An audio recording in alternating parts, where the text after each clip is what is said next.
আসসালামু আলাইকুম রহমতুল্লাহ। হৃদয় শিকদার ইউটিউব পেজে আপনাদের সবাইকে স্বাগতম।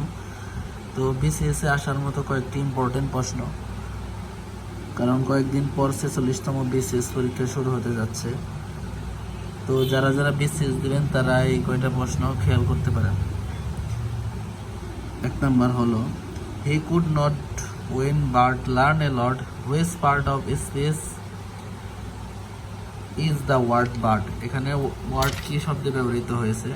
এখানে ওয়ার্ডটা কনজাংশন, এই কনজাংশন পদে ব্যবহৃত হয়েছে।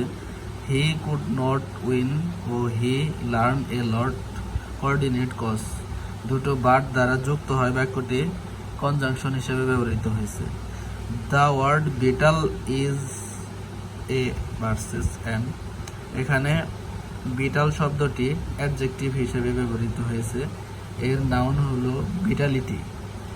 কাম on, it's time to go home, here home is an, এখানে হোমটা কি শব্দে? অ্যাডভার্ব শব্দে ব্যবহৃত হয়েছে। হোম একটি বাক্য নাউন, অ্যাডজেক্টিভ, ভার্ব ও অ্যাডভার্ব হিসেবে ব্যবহৃত হতে পারে, তবে প্রদত্ত বাক্যে অ্যাডভার্ব হিসেবে ব্যবহৃত হয়েছে, কেননা এখানে গো ভার্বটি ইন্ট্রান্সিটিভ, আর ইন্ট্রান্সিটিভ ভার্বের পরে বসায় হোম, এখানে adverb. Please write to me at the above address, the word above in the sentence is a an, এখানে অ্যাবভ শব্দটি অ্যাডজেক্টিভ হিসেবে ব্যবহৃত হয়েছে। প্রদত্ত বাক্যে অ্যাবভ শব্দটি নাউন অ্যাড্রেসকে কোয়ালিফাই করায় শব্দটি অ্যাডজেক্টিভ। অ্যাডজেক্টিভ সর্বদা নাউন বা প্রোনাউনের দোষ, গুণ, অবস্থা, সংখ্যা, পরিমাণ নির্দেশ করে।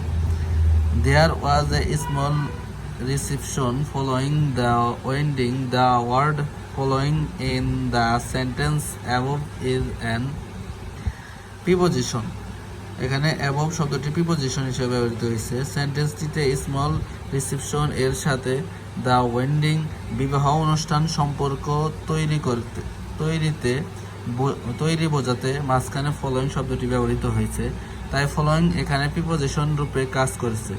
প্রিপোজিশন সমূহ নাউন বা প্রোনাউন এর পূর্বে বসে সেন্টেন্স এর অন্যান্য পদের সাথে তাদের সম্পর্ক নির্দেশ করে। The sun went down. The underlined word is used here is an, এখানে ডাউন শব্দটি অ্যাডভার্ব হিসাবে ব্যবহৃত হয়েছে, কারণ ওয়েন্ট ভার্ব, এই ভার্বকে মডিফাই করেছে ডাউন শব্দটি। Among is the preposition that is used when dash people are involved, এই মাঝখানে বসবে মোর দেন টু, অর্থাৎ এমন প্রিপোজিশনটি ব্যবহৃত হয় যখন কোনো কিছু দুইয়ের অধিক ব্যক্তি, প্রাণী বা বস্তু জড়িত থাকে, সুতরাং শূন্যস্থানটিতে more than two. Frailty the name is woman, here frailty is, এখানে ফেইলিটি আসলে কোনো ওয়ার্ড না, তবে শব্দটি ফেইলিটি না হয়ে ফেইলটি, অর্থাৎ ভঙ্গুরতা ও নশ্বরতা হলে এটি নাউন হতো। ফেইলিটি